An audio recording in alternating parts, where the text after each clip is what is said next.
Set 3 है 2018 का। क्या नंबर है? क्वेश्चन नंबर 1, किसी पूर्णांक q के लिए प्रत्येक विषम पूर्णांक जिस रूप का होता है वो बताना है। सवाल है आपका, और नीचे किसी पूर्णांक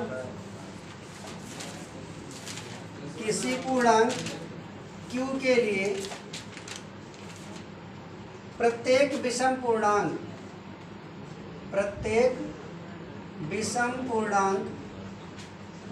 जिस रूप का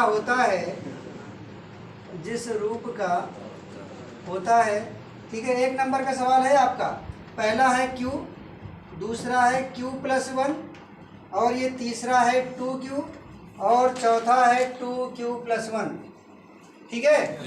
ये जो q है एक पूर्णांक यानी कि एक इंटीजर है, ठीक है। बताना है कि ये जो ऑड इंटीजर यानी कि विषम पूर्णांक किस रूप में लिखा जा सकता है। बताओ, अगर q कोई पूर्णांक है, पूर्णांक माने इंटीजर इंग्लिश में बोलते हैं, तो जैसे जो पूर्णांक होता है आपका, भैया उसको समझो, जो पूर्णांक होता है वो 1 2 3 4 5 ये सब पूर्णांक ही तो होते हैं। तो जैसे मान लो कि अगर q कोई पूर्णांक है तो उसके लिए प्रत्येक विषम पूर्णांक जिस रूप का होगा वो क्या होगा, बताओ। q+1। अगर ये q1 होता, अगर q1 होता तब तो 2 ना हो जाता, और 2 विषम पूर्णांक कहाँ होता है, सम होता है ना। सब पे चेक करके देखो, यहाँ पे 1 रखूंगा तो 1 आया, बट 2 रख दूंगा तो सम हो गया, मतलब ये वाला तो नहीं है ना आपका, लास्ट वाला होगा। तो यहाँ पे 1 रखूंगा तो 2 हो गया, मतलब सम हो गया, मतलब ये भी तो नहीं है। लास्ट होगा। यहाँ पे 1 रखोगे तो 2 आएगा, 2 रखोगे 4 आएगा, मतलब ये भी तो आपका सम ही आ रहा है। यहाँ पे अगर q की जगह 1 रखा जाए तो 2 1 जा 2 3 हुआ, अगर 2 रखा जाए तो 2 2 जा 4 + 5, तो हर बार ये आपको विषम संख्या ही तो दे रहा है, मतलब ये वाला आपका आंसर होगा। बताओ, बात समझ में आ गई सबको? सब पे चेक कर लिया गया, एक एक रख के, एक रखेंगे तो 1 आया, बट 2 रखने पे सम संख्या हो गई नहीं है। यहाँ पे देखो 1 रखेंगे तो 1 + 1 2 हो गया, जो कि सम संख्या है, विषम नहीं है। यहाँ 1 रखेंगे 2 1 जा 2 2 सम संख्या होती है, लेकिन यहाँ जब 1 रखोगे तो 2 1 कम 2 1 3 आया, और जब 2 रखोगे 2 2 4 1 5 तब भी विषम आया, 3 रखोगे 3 2 6 और 1 7, हर बार विषम आ रहा है, कहने का मतलब ये वाला आपका आंसर होगा। बताओ, ठीक।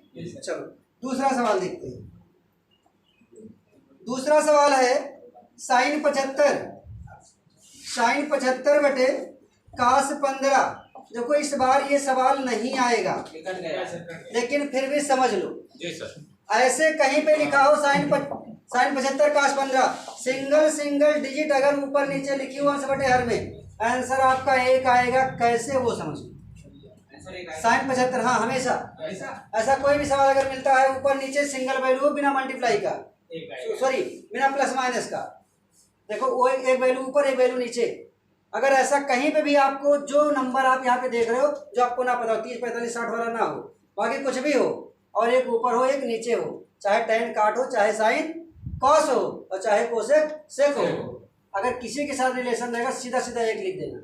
आता कैसे है, जैसे जो sin 75 ना भैया, इसको हम 90 - 15 बोल सकते हैं कि नहीं बोल सकते?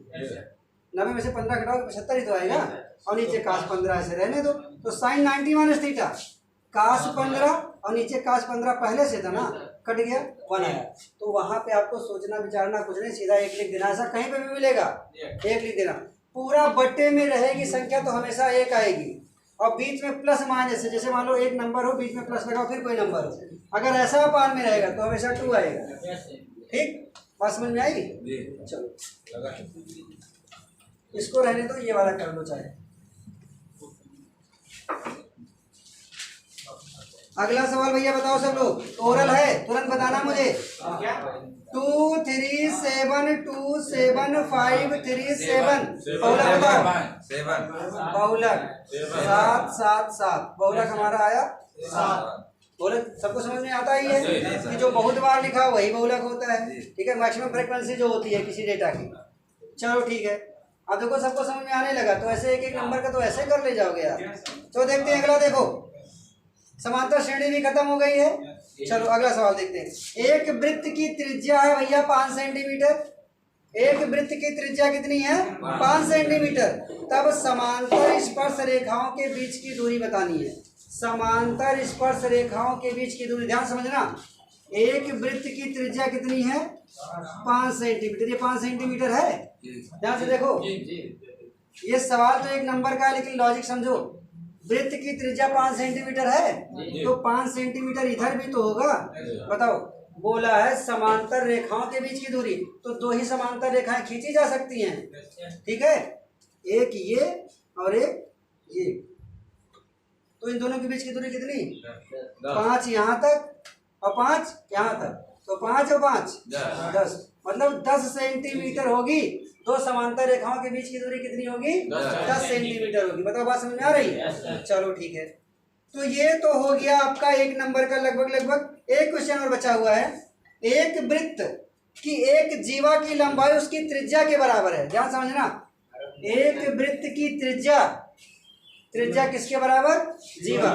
जीवा इसको बोलते हो ना, कॉर्ड जिसको कहते हैं, और ये किसके बराबर है? त्रिज्या के बराबर है। ध्यान से समझो भैया, एक वृत्त का जो कॉर्ड है, मतलब जो जीवा है, वो उसकी रेडियस यानी कि त्रिज्या के बराबर है। कहने का मतलब ये तीनों भुजाएं बराबर नहीं हो गई। जब कॉर्ड त्रिज्या के बराबर हो जाए भैया, जब जीवा त्रिज्या के बराबर हो जाए, तो ये जीवा त्रिज्या के बराबर, तो इधर भी तो त्रिज्या होती है, मतलब तीनों बराबर हो गए आपस में।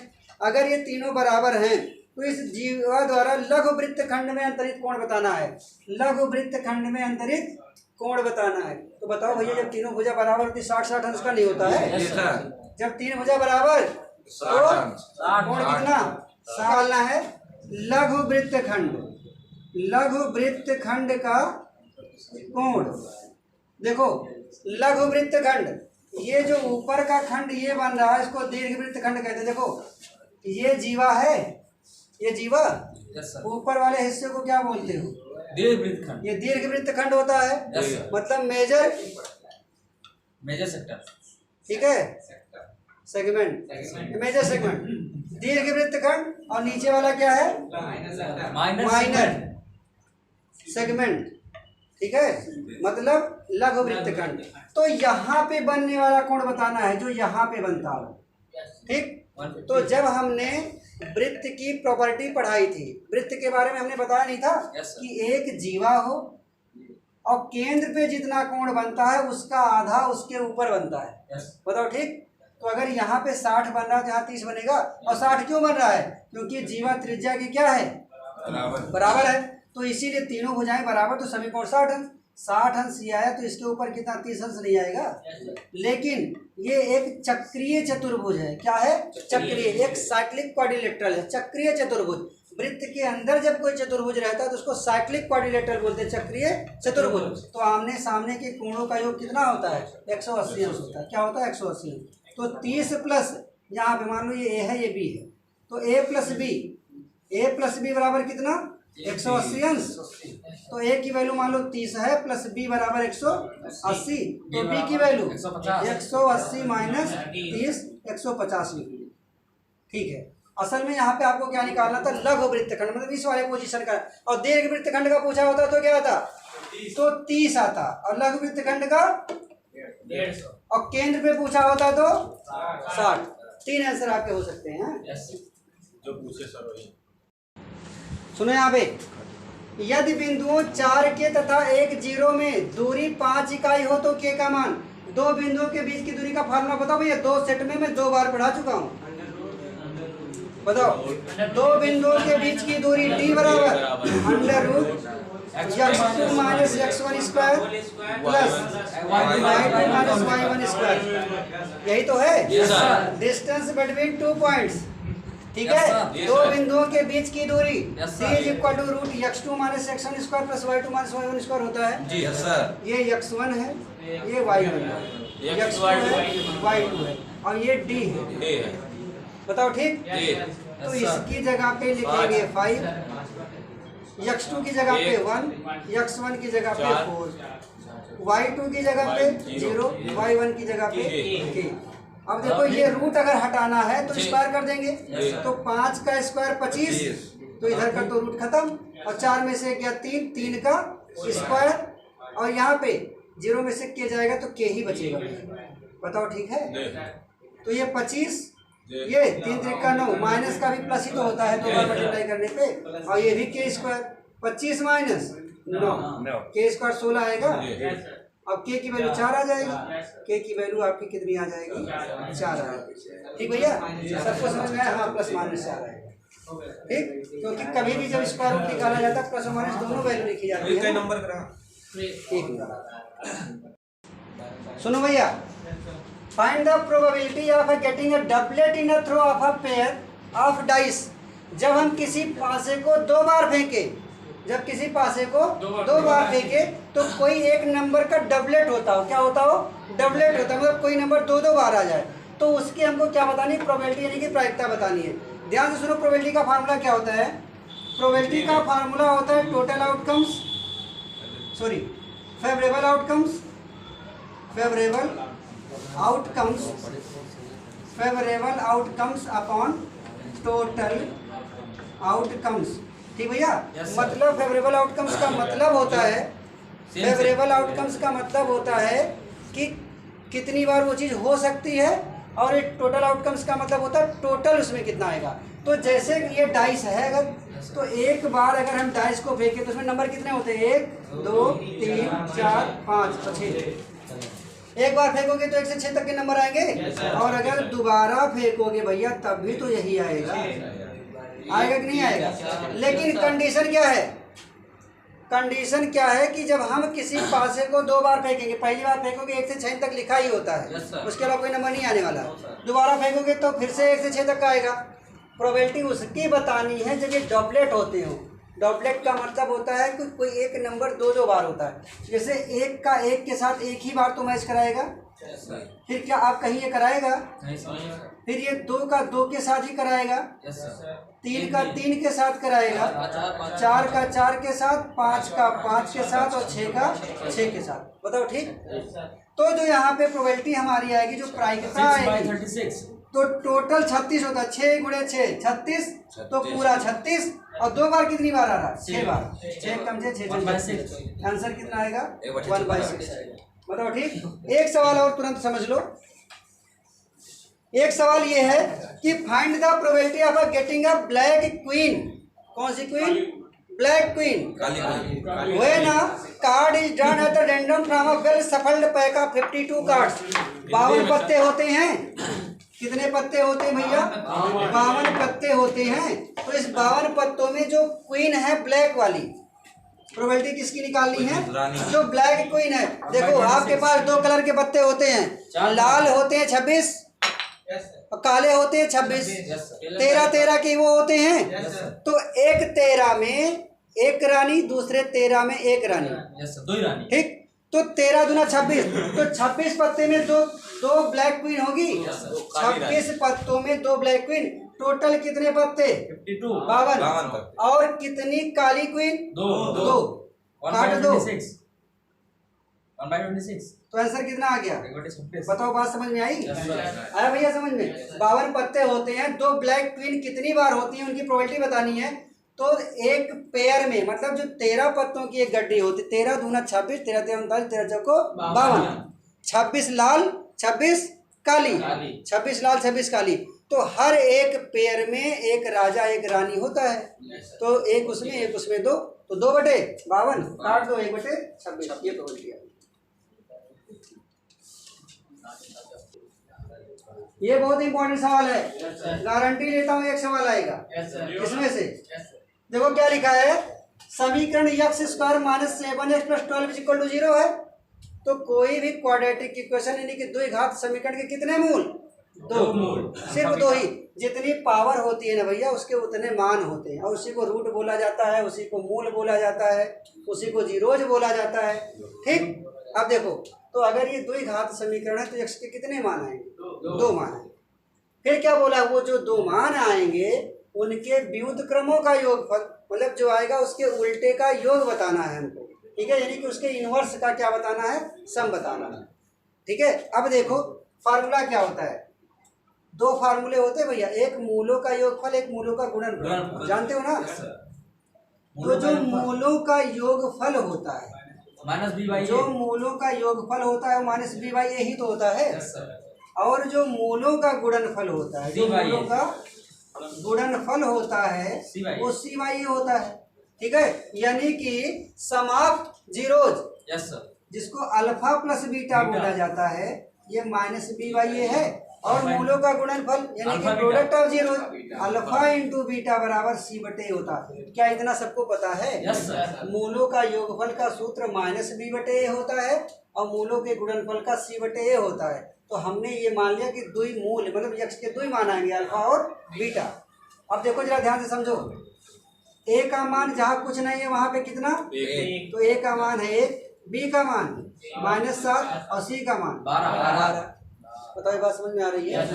तो यहाँ से देखो क्या मिल गया, 7 आ गया। ये आ गया माइनस और B की वैल्यू -7, तो 7 सिर्फ 7 आएगा ना, क्योंकि बाई वन का कोई मतलब है नहीं है। ठीक है, और यहाँ पे देखो C कितना है 12 और बाई वन 12 आ गया। तो मूलों का गुणनफल मूलों का योगफल 7 आ गया, मूलों का गुणनफल 12 आ गया। ये बात समझ में आई? अब देखो हमको चाहिए क्या, हमको तो चाहिए इनके व्युत्क्रमों का योगफल। क्या चाहिए? व्युत्क्रमों का योगफल। तो एक तो ये बन गया आपका समीकरण, ठीक, और एक ये बन गया आपका समीकरण। बताओ ठीक? ठीक है, अब करेंगे क्या, देखो समीकरण 1 को 2 से भाग देने पर, अब भाग क्यों दे रहे हो देखो अभी अपने आप पता चल जाएगा। अल्फा प्लस बीटा में अल्फा बीटा से भाग दिया जा रहा है, तो उधर का 7/12 ही तो होगा। क्रॉस मल्टीप्लाई करा, अल्फा प्लस बीटा के नीचे अल्फा इंटू बीटा और इधर का 7/12। अब देखो इस अल्फा के नीचे अल्फा बीटा लिख सकते हो, इस बीटा के नीचे भी अल्फा बीटा लिख सकते हो, बराबर 7/12। अल्फा से अल्फा कट गया, बीटा से बीटा, तो ये 1/बीटा, ये 1/अल्फा बराबर 7/12। क्या निकालना था? मूलों के व्युत्क्रमों का योगफल। तो ये मूल है और इसका व्युत्क्रम नहीं हो गया, और इसका योगफल किसके बराबर आया? 7/12 के। क्या बात समझ में आई? बहुत आसान सा बेटा, एक बार फिर से समझ लो, बहुत आसान है। ये तो सब इतना लिखे ही हो जरूर, लेकिन एक बार ऐसे ओरल समझ लो। एक बार अल्फा प्लस बीटा को मूलों का योगफल कहते हैं। देखो इतना भी करोगे तो आंसर सही आएगा। अल्फा प्लस बीटा को ही मूलों का योगफल कहते हैं। अगर अल्फा प्लस बीटा लिख रहे हो तो गलत नहीं है। तो मूलों का योगफल किसके बराबर होता है? -B बटे A के। तो -B, तो B तो आपका पहले से माइनस था, तो इतना आया, C1 आया, और बाई A का मतलब 1 तो मत लिखो, हो गया। फिर मूलों का गुणनफल अल्फा इंटू बीटा होता है is equal to C/A। C का मान 12 और A का मान 1 नीचे लिखो तो कोई मतलब नहीं। ठीक, उसके बाद क्या करना है, इसको डिवाइड कर देना, डिवाइड कर दो। तो अल्फा के नीचे अल्फा बीटा, तो अल्फा से अल्फा कट के 1/बीटा हो गया, और प्लस बीटा के नीचे अल्फा बीटा, तो बीटा से बीटा कट के 1/अल्फा आ गया, बराबर कितना? 7/12। बस इतना सा आपका सॉल्यूशन हो गया। बहुत इजी है सर। ठीक, जी अरे सुनो ध्यान से। Yes sir. cos A is equal to √3/2 जी। cos A is equal to है √3/2। तो आपको बताना है tan 2A का मान। किसका मान भैया? tan 2A का मान। देखो बहुत ही आसान सा सवाल है। ये cos A की वैल्यू √3/2 है। चलो देखो ध्यान से, cos A की वैल्यू है √3/2, तो ये लिखा मैंने cos A, और √3/2 का मान cos में कितना होता है? √3/2 cos में 30 cos 30 कितने का? cos 30। ठीक भैया, cos A लिख दिया गया, और √3/2 का मान cos में कितना होता है? cos 30 होता है। तो यहाँ से cos कैंसिल हो जाएगा, तो A की वैल्यू कितनी मिल गई? 30। अब ये क्या लिखा है आपका? tan 2A मतलब 30, तो tan 60, और tan 60 का मान √3 होता है। हो गया आंसर आपका। ठीक है,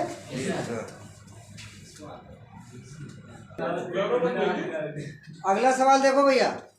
अगला क्वेश्चन है आपका, यदि 6, 8, 5, 7 यक्ष तथा 4 का समांतर माध्य 7 है, तो यक्ष का मान बताओ। समांतर माध्य अर्थमेटिक मीन यानी कि मीन, ठीक है। तो समांतर माध्य का फार्मूला बताओ गौरव। काली पता है? मीन मीन का हाँ, sum of observation upon number of observation. ठीक है, मतलब पदों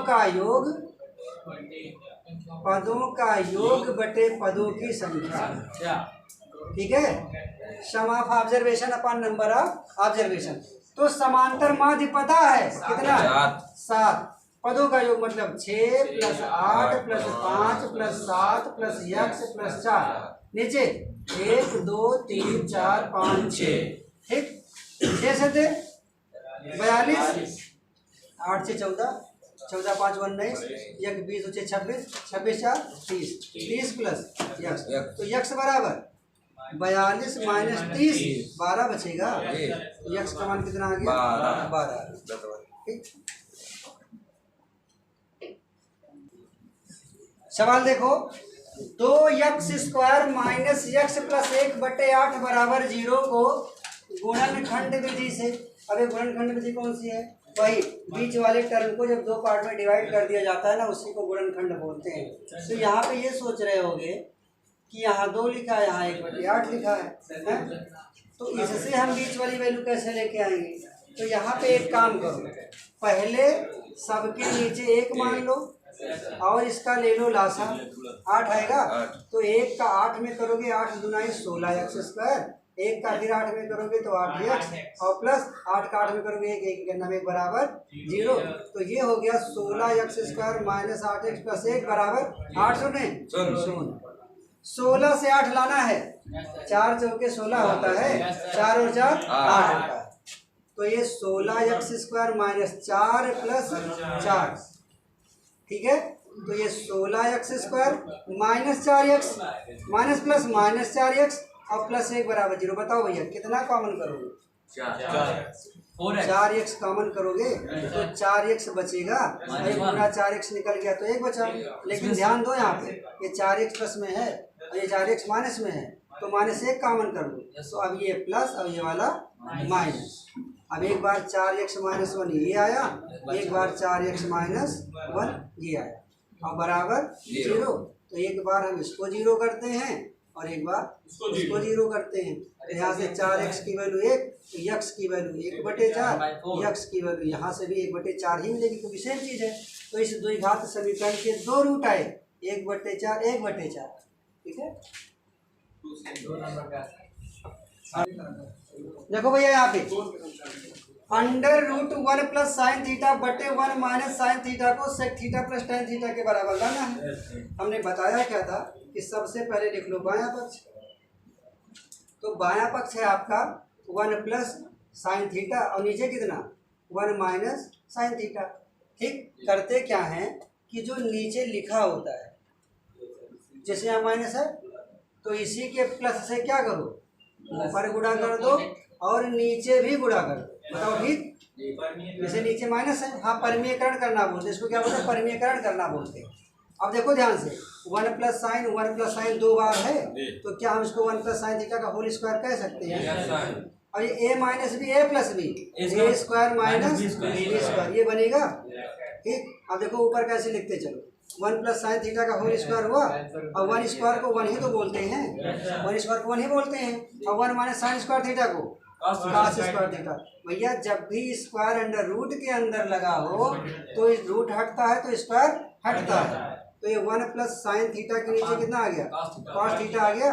एक बार 1/cos थीटा और एक बार sin theta by cos theta, मतलब एक बार इसके नीचे लिखेंगे एक बार इसके नीचे, तो 1/cos और sin/cos हो गया। एक बार हुआ था।